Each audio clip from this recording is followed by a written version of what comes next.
नमस्कार, मैं डॉक्टर पंकज गौड़ हिंदी साहित्य के इस कक्ष में आप सभी का स्वागत करता हूं। आज हम पढ़ने जा रहे हैं आपके आरोह भाग 2 में संकलित कविता एक गीत। यह कविता यशस्वी कवि हरिवंश राय बच्चन जी की रचना है। तो सबसे पहले कवि परिचय। हरिवंश राय बच्चन एक बहुत ही लोकप्रिय नाम है। आपने इससे पहले भी पाठ्यक्रम में उनकी कुछ कविताओं को पढ़ा है। हरिवंश राय बच्चन जी 1942 से 1952 तक इलाहाबाद विश्वविद्यालय में अंग्रेजी के प्राध्यापक रहे। आप आकाशवाणी से जुड़े रहे। आपने आकाशवाणी के अनेक साहित्यिक कार्यक्रमों को व्यक्त किया। विदेश मंत्रालय में हिंदी विशेषज्ञ के रूप में भी आपने काम किया। दोनों महायुद्धों के बीच मध्यम वर्ग के विक्षुब्ध विकल मन को बच्चन जी ने अपनी वाणी का वरदान दिया।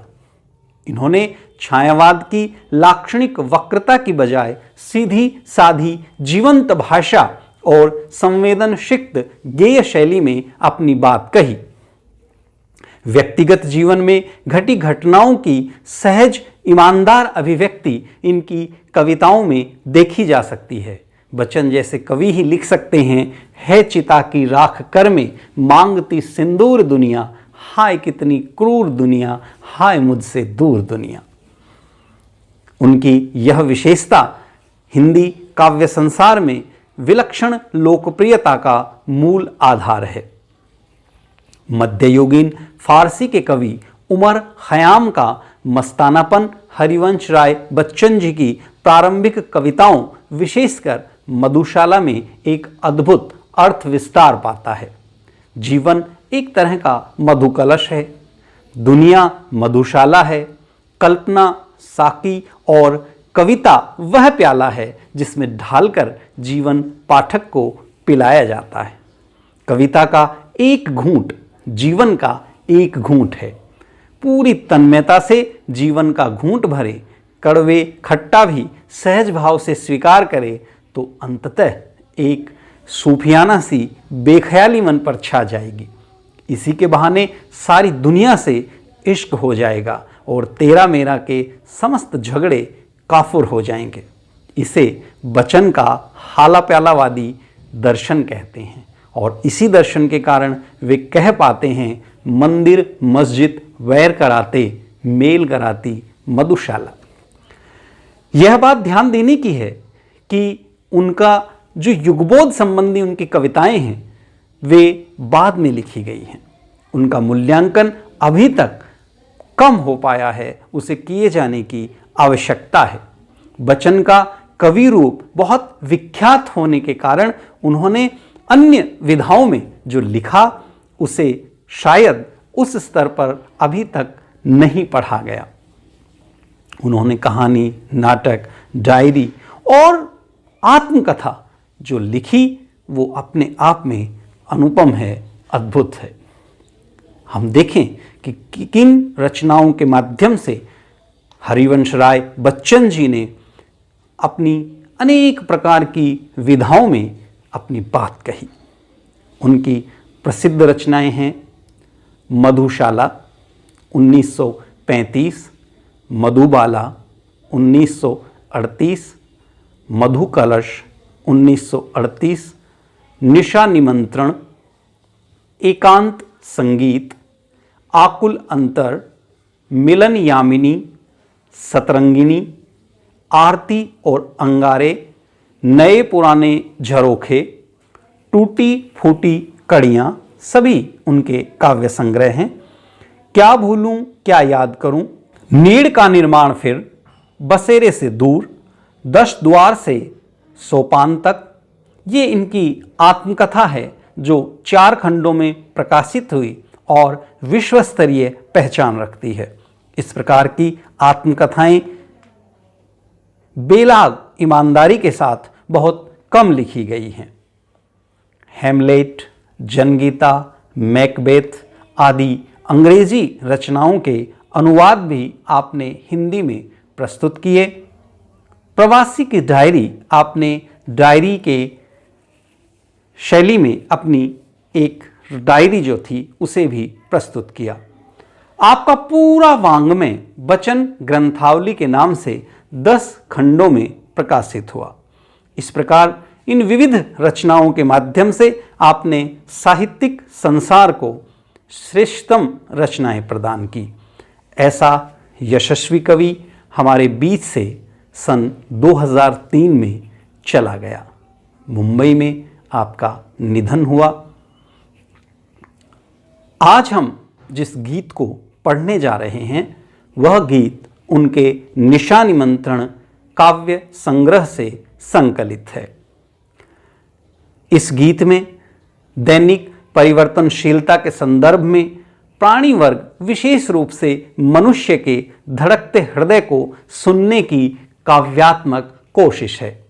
बहुत ही सरल सर्वानुभूत बिंबों के जरिए किसी अगोचर सत्य की कहानी की छुअन महसूस करा देना बच्चन जी की अपनी विशेषता है।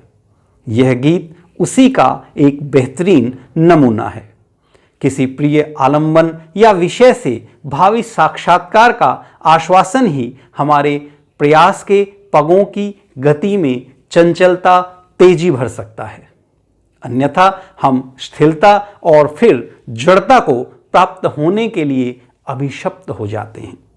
गीत इस बड़े सत्य के साथ समय के गुजरते जाने के एहसास में लक्ष्य प्राप्ति के लिए कुछ कर गुजरने का जज्बा हमारे सामने रखता है। यह गीत अपनी सरलता के माध्यम से, अपनी सहजता के माध्यम से अनेक महत्वपूर्ण प्रेरणा हमारे समक्ष प्रस्तुत करता है। तो सबसे पहले गीत का वाचन। दिन जल्दी जल्दी ढलता है, हरिवंश राय बच्चन। हो जाए न पथ में रात कहीं, मंजिल भी तो है दूर नहीं। हो जाए न पथ में रात कहीं, मंजिल भी तो है दूर नहीं। यह सोच थका दिन का पंथी भी जल्दी जल्दी चलता है। दिन जल्दी जल्दी ढलता है, दिन जल्दी जल्दी ढलता है। बच्चे प्रत्याशा में होंगे, नीड़ों से झांक रहे होंगे। बच्चे प्रत्याशा में होंगे, नीड़ों से झांक रहे होंगे। यह ध्यान परों में चिड़ियों के भरता कितनी चंचलता है। दिन जल्दी जल्दी ढलता है, दिन जल्दी जल्दी ढलता है। मुझसे मिलने को कौन विकल, मैं हूं किसके हित चंचल। मुझसे मिलने को कौन विकल, मैं हूं किसके हित चंचल। यह प्रश्न स्थिल करता पद को भरता उर में विहलता है। दिन जल्दी जल्दी ढलता है, दिन जल्दी जल्दी ढलता है। इस प्रकार इस गीत के माध्यम से कवि ने गतिमान समय की विभिन्न स्थितियों को हमारे सामने व्यक्त किया है। गीत में 3 मुख्य चरित्र हमारे सामने आते हैं। एक पंथी है, दूसरे पद में चिड़िया है और अंतिम में कवि स्वयं है। पूरी कविता अंतिम पंक्तियों के माध्यम से व्याप्त हो जाती है। इसीलिए नई कविताओं में हम अवायविक संरचना की बात करते हैं। अंतिम जो पद है वह भी प्रारंभिक पंक्तियों में अपने आप को समाहित कर लेता है। सबसे पहले कवि एक पंथी का, पथ पर चलने वाले व्यक्ति का बिंब हमारे समक्ष प्रस्तुत करते हैं। सूक्ष्म बिंबात्मकता हरिवंश राय बच्चन की अपनी एक विशिष्ट विशेषता है। वह पंथी अपनी मंजिल की तरफ चला जा रहा है। उसके मन में विभिन्न प्रकार के विचार हैं कि मेरी मंजिल बहुत पास है, मैं मंजिल पर पहुंचने वाला हूं। उसके मन में एक विचार आता है, हो जाए न पथ में रात कहीं, कि अब मैं मंजिल पर पहुंचने वाला हूं और अब ये न हो कि रात हो जाए। मुझे जल्दी से जल्दी अपने मंजिल पर पहुंचना है और इसके लिए उसके पैरों में, वो थका हुआ है, लंबी यात्रा करके वो लौटा है, लेकिन उसके बाद भी ऊर्जा आ जाती है। क्यों? क्योंकि वह जल्दी से जल्दी अपनी मंजिल को प्राप्त करना चाहता है। वो जानता है कि समय गतिमान है और मुझे उससे भी तेज गति से अपने प्राप्य स्थल पर पहुंचना है, क्योंकि वहाँ कोई मेरा इंतजार कर रहा है, जिससे मुझे प्रेम मिलेगा, सौहार्द्य मिलेगा, सद्भाव मिलेगा, और वो सब प्रेम, सौहार्द्य, सद्भाव उसे मंजिल की तरफ खींचते हैं। वह दिन की पूरी थकावट को भूल जाता है और तेज कदमों से अपने घर पहुंचता है। दूसरे पद्यांश में कवि कहते हैं, बच्चे प्रत्याशा में होंगे। एक चिड़िया के बिंब को लाते हैं। प्रकृति के साथ कविताओं का तादात्म्य अद्भुत रहता है। आपने पहले भी चिड़िया के संदर्भ में केदारनाथ जी की प्रसिद्ध कविता पढ़ी है। वह चिड़िया जो चोंच मारकर दूध भरे जूंडी के दाने रुचि से रस से खा लेती है, वह छोटी संतोषी चिड़िया नीले पंखों वाली मैं हूँ, मुझे अन्न से बहुत प्यार है। तो इस प्रकार चिड़िया के माध्यम से वहाँ केदारनाथ कहीं न कहीं अपने आप को व्यक्त करते हैं, और यहाँ चिड़िया के माध्यम से, उसके बिंब के माध्यम से हरिवंश राय बच्चन अपनी बात रखते हैं। वे कहते हैं कि एक चिड़िया विचार करती है, बच्चे प्रत्याशा में होंगे, कि मेरा इंतजार कर रहे होंगे कि माँ कहाँ है, अभी तक लौटी नहीं, भोजन लेकर के आ रही होंगी, नीड़ों से झांक रहे होंगे।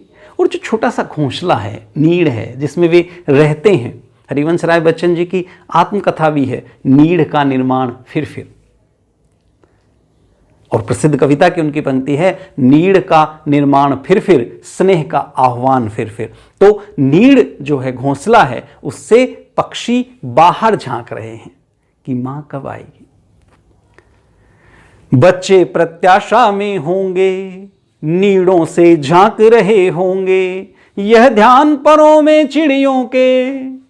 और चिड़िया तेज गति से अपने नीड़ की तरफ पहुंचती है, अपने घोंसले की तरफ पहुंचती है, अपने बच्चों के पास पहुंचती है। जो दाना लेकर के वो आई है, वो उन बच्चों को देना चाहती है। भरता कितनी चंचलता है, और समय गतिमान है, समय चलता जा रहा है। और ऐसे इस समय में भी वे लोग जिनके मन में प्रेम है, जिनके मन में सद्भाव है, जिनके मन में घर के प्रति, अपने संबंधों के प्रति आकर्षण है, वह आकर्षण लगातार उन्हें उस मंजिल की तरफ, उस नीड़ की तरफ खींचता है।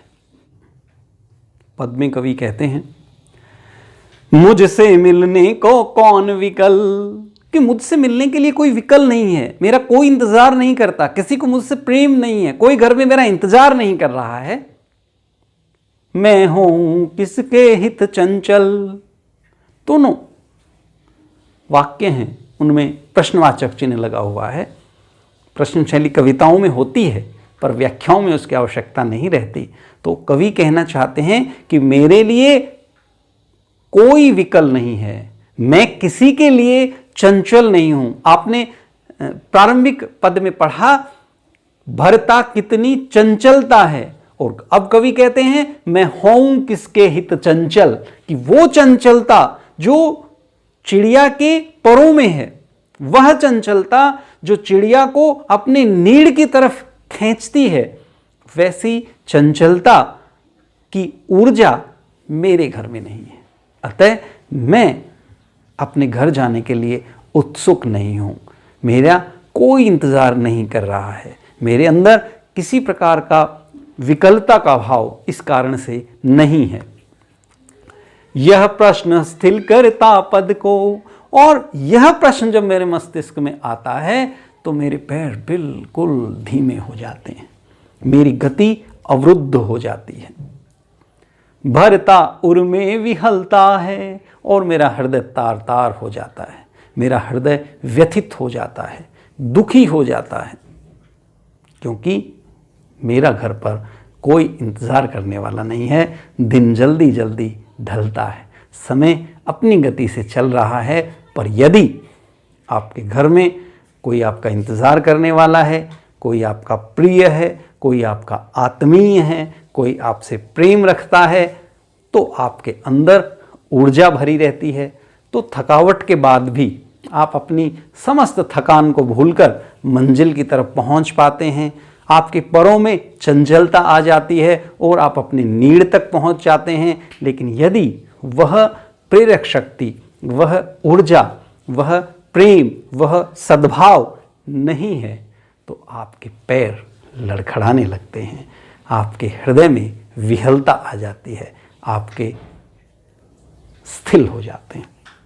बहुत ही शानदार शब्दों के माध्यम से, साधारण शब्दों के माध्यम से, असाधारण प्रभाव के माध्यम से कवि हमारे सामने अपनी बात रखते हैं।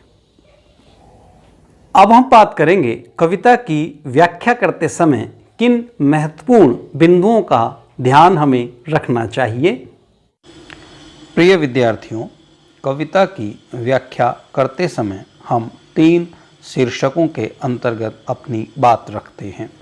सबसे पहले प्रसंग, तत्पश्चात व्याख्या और अंत में विशेष। तो प्रसंग के अंतर्गत जो बातें बताई जानी चाहिए वे हैं पुस्तक का शीर्षक, जिसके अंतर्गत कविता संकलित की हो। आप अपनी हिंदी की पाठ्य पुस्तक का नाम बता सकते हैं, जैसे यहाँ आरोह भाग 2, अथवा मूल जो कवि की रचना है उसका परिचय भी दिया जा सकता है, देना चाहिए। तत्पश्चात कविता का शीर्षक, कवि का नाम और काव्य पंक्तियों के विषय में 1-2 वाक्य जिनसे प्रेरित होकर कवि अपनी बात कहता है या जो मूल भाव उन पंक्तियों में सम्मिलित है। इस प्रकार जिस कविता को हम पढ़ रहे हैं, यदि उसका प्रसंग बनाना पड़े तो आप किस प्रकार से लिखेंगे? तो प्रसंग होगा प्रस्तुत पद्यांश हिंदी की पाठ्य पुस्तक आरोह भाग 2 में संकलित कविता एक गीत से लिया गया है। यह गीत कवि के काव्य संग्रह निशा निमंत्रण में संकलित है। इसके कवि हरिवंश राय बच्चन हैं। प्रस्तुत पंक्तियों में कवि ने मंजिल के समक्ष पहुँचे मुसाफिर की बेचैनी का सूक्ष्म चित्रण किया है। प्रसंग के पश्चात आप व्याख्या करेंगे। व्याख्या के अंतर्गत हम शब्दार्थ और भावार्थ की बात करते हैं। पूरी कविता की व्याख्या आप लोगों ने सुनी, हमने पहले की है। उसी के अनुरूप आप व्याख्या शीर्षक के अंतर्गत अपने विचार व्यक्त करेंगे। अंत में विशेष रूप से लिखा जाना चाहिए। प्राय विद्यार्थी विशेष की अनदेखी करते हैं, पर इससे आपके अंक कटने की संभावनाएं बहुत बढ़ जाती हैं। विशेष को 2 भागों में बांटा जाता है, भाव पक्ष एवं कला पक्ष। कला पक्ष को शिल्प पक्ष भी कहा जाता है। तो भाव पक्ष के अंतर्गत आप किस भाव से प्रेरित होकर के कवि ने उस रचना को रचा है, उस मूल बिंदु को इस शीर्षक के अंतर्गत आप लिखेंगे। जैसे यदि आलोच्य कविता की प्रथम पद्यांश हम देखें तो उसमें पंथी की बेचैनी, व्यग्रता का सजीव चित्रण किया गया है। तत्पश्चात आप कला पक्ष या शिल्प पक्ष की बात करेंगे। कला पक्ष की जब हम बात करते हैं तो उसके अंतर्गत जिन बिंदुओं को छुआ जाना चाहिए वे हैं भाषा, छंद, अलंकार, रस, भाव साम्यता आदि। भाषा के अंतर्गत आप देखते होंगे कि हिंदी अनेक लोक भाषाओं का समुच्चय है। हमारे कवि अनेक प्रकार की उपभाषाओं में लिखते हैं, जैसे राजस्थानी, मेवाड़ी, मारवाड़ी, अवधी, बघेली, छत्तीसगढ़ी, तो उसी अनुरूप भाषा के संदर्भ में लिखा जाना चाहिए। छंद, विभिन्न छंदोबद्ध रचनाएं होती हैं, छंदमुक्त रचनाएं होती हैं, उसके संदर्भ में कला पक्ष के अंतर्गत आप अपनी बात रख सकते हैं। अलंकार आपके पाठ्यक्रम में अलग से भी शामिल हैं। आपके इस वर्ष के पाठ्यक्रम में उपमा, रूपक, उत्प्रेक्षा, यमक, मानवीकरण, अनुप्रास, शलेष, पुनरुक्ति प्रकाश आदि अलंकार शामिल हैं। तो आप कविता में उन अलंकारों को देख करके उनका परिचय दे सकते हैं। रस आपने पढ़े हैं, तो कविता में कौन सा रस मुख्य रूप से व्यक्त हुआ है। जैसे आप इसमें कहीं कहीं वात्सल्य की छटा देख पाते हैं, कहीं कहीं वियोग श्रृंगार देख पाते हैं। तो इस प्रकार से रस के आधार पर भी कविता का मूल्यांकन किया जा सकता है। एक स्थिति जो व्याख्या के अंतर्गत बहुत महत्वपूर्ण होती है, भाव साम्यता। जिस भाव से प्रेरित होकर के कवि ने रचना को रचा है, उसी भाव को किसी दूसरे कवि ने किस प्रकार व्यक्त किया है, यह देखना भी अपने आप में बहुत महत्वपूर्ण एवं आनंददायक रहता है। जिस कविता को हम पढ़ रहे हैं उसकी कुछ कलागत विशेषताओं को हम देखें तो किस प्रकार से हम उन्हें लिखेंगे। तो इन शीर्षकों के अंतर्गत इन बिंदुओं पर आप अपनी बात कह सकते हैं। जैसे साहित्यिक प्रवाहमयी हिंदी भाषा का प्रयोग किया गया है, शब्द चयन आकर्षक एवं भावाभिव्यक्ति में सहायक है, कोमल कांत पदावली के कारण गीत में संगीतात्मकता है, जल्दी जल्दी में पुनरुक्ति प्रकाश अलंकार की छटा दिखाई देती है। यह प्रथम पद्यांश आपका विशेष रूप से हुआ। इसके अतिरिक्त भी पूरी कविता के द्वितीय एवं तृतीय पद्यांश में अनेक कलागत विशेषताएं हैं, जिनमें से कुछ इस प्रकार हैं। जैसे द्वितीय पद्यांश में बिंब विधान तथा चित्र विधान आकर्षक बन पड़े हैं। प्रसाद गुण तथा वात्सल्य भाव का सुंदर परिपाक हुआ है। तृतीय पद्यांश में प्रसाद गुण है, वियोग श्रृंगार का परिपाक हुआ है। कविता में संगीतात्मकता, लयात्मकता, गेयता आदि के गुण आप सर्वत्र देख सकते हैं। तो इन सभी विशेषताओं को आप अपनी कविता के माध्यम से व्यक्त कर पाते हैं। आपने देखा कि इसी कविता में भाव साम्यता के दृष्टिकोण से एक और कविता रखी गई है। जैसे आत्मपरिचय जो गीत है, उसकी भाव साम्यता के लिए आपसदारी के अंतर्गत जयशंकर प्रसाद जी की कविता आत्मकथ्य को रखा गया है। तो इसी प्रकार यदि आपके पास भी दिन जल्दी जल्दी ढलता है से संबंधित कोई भाव साम्यता की कविता है, तो आप उसे व्यक्त करते हैं। प्रश्न शैली के माध्यम से भी किसी कविता को समझना आकर्षक होता है। यदि आप निम्नलिखित प्रश्नों के उत्तर दे सकते हैं, तो निश्चय ही आप कविता की व्याख्या को सहजता से समझ पाएंगे। इस कविता के कुछ प्रश्न इस प्रकार हैं। इस संदर्भ में पहला प्रश्न है, कवि और कविता का नाम लिखिए। कवि हरिवंश राय बच्चन और कविता है एक गीत। दूसरा प्रश्न है, थका हुआ पंथी किस कारण जल्दी जल्दी चलता है। थका हुआ पंथी लक्ष्य को पास देखकर असीम ऊर्जा से भर जाता है। वह अपनी मंजिल जल्दी प्राप्त करने के लिए जल्दी जल्दी चलता है। प्रथम पद्यांश का भाव स्पष्ट कीजिए। उत्तर, प्रथम पद्यांश में पंथी जल्दी से जल्दी अपनी मंजिल को प्राप्त करने के लिए बेचैन है। जैसे जैसे मंजिल पास आती है उसे प्राप्त करने की बेचैनी बढ़ जाती है। पंथी अपने सारे दिन की थकान भूलकर जल्दी से जल्दी उसे प्राप्त कर लेना चाहता है। अगला प्रश्न हो सकता है, बच्चे किस आशा में नीड़ों से बाहर झांक रहे होंगे? उत्तर, अपनी मां से प्राप्त होने वाले वात्सल्यपूर्ण प्रेम तथा चुग्गे की आशा में बच्चे नीड़ों से बाहर झांक रहे हैं। अगला प्रश्न, चिड़ियों के पंखों में चंचलता क्यों उत्पन्न हो जाती है?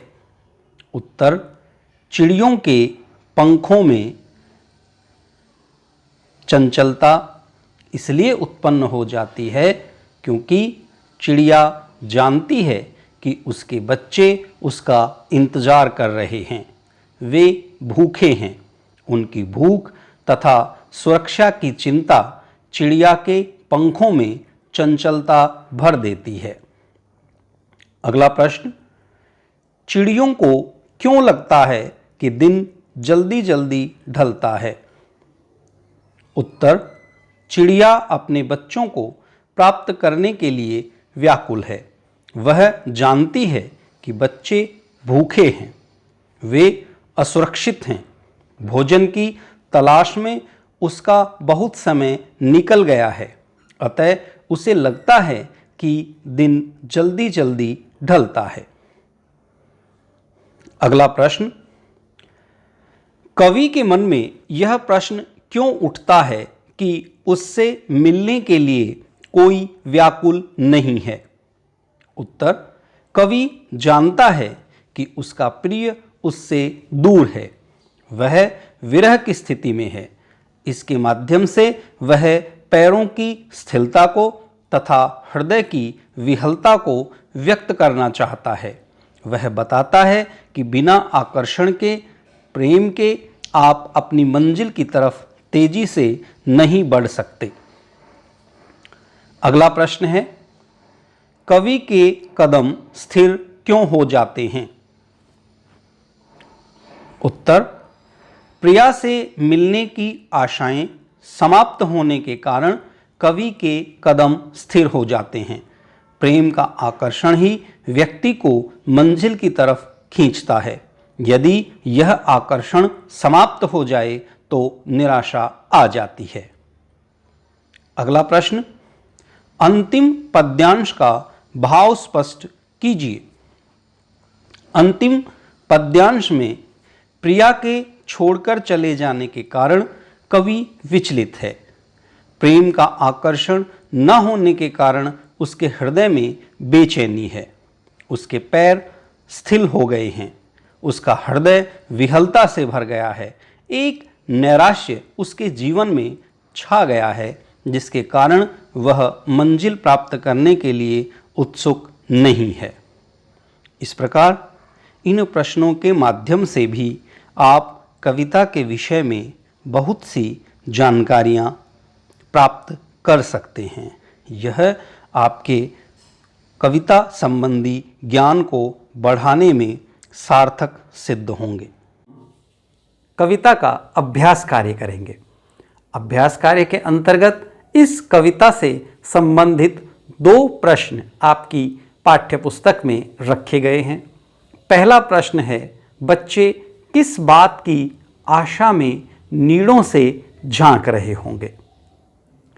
बच्चे भोजन की आशा में, प्रेम की आशा में नीड़ों से झांक रहे होंगे। वे उम्मीद करते हैं कि अभी चिड़िया अथवा उनकी माँ आएंगी, उनके लिए चुग्गा दाना लाएंगी, उनसे प्रेम करेंगी और यही आकर्षण लगातार उन्हें नीड़ों से बाहर झांकने के लिए मजबूर करता है। दूसरा प्रश्न है, दिन जल्दी जल्दी ढलता है कि आवृत्ति से कविता की किस विशेषता का पता चलता है? दिन जल्दी जल्दी ढलता है गीत का मुखड़ा है। इसकी बार बार आवृत्ति गीत में की गई है। इसके माध्यम से यह भाव पैदा होता है कि जो लोग प्रेम में होते हैं तो उन्हें समय के बीतने का पता ही नहीं चलता। यदि आप व्याकुल हैं, दुखी हैं, पीड़ित हैं तो एक एक क्षण काटना आपके लिए बहुत मुश्किल हो जाता है। तो यहाँ पुनरुक्ति प्रकाश अलंकार की छटा भी हम लोग देख सकते हैं और इसके माध्यम से कवि समय की गत्यात्मकता को हमारे सामने व्यक्त करने में सफल हुए हैं। इस प्रकार आप इस कविता को कंठस्थ करें। यह एक बहुत ही भावपूर्ण गीत है जो एक बहुत महत्वपूर्ण संदेश हम लोगों को देता है। यह परिवार की आत्मीयता, परिवार के आकर्षण, प्रेम के महत्व, सद्भाव, परस्पर संबंधों के बीच में रहे, इस प्रकार के अनेक संदेश हमें देता है। छोटे छोटे बिंबों के माध्यम से, सहज शब्दों के माध्यम से बहुत ही आकर्षक प्रभाव गीत का है। आप इसे कंठस्थ करें, इसका अभ्यास कार्य करें। धन्यवाद। आपका दिन शुभ हो।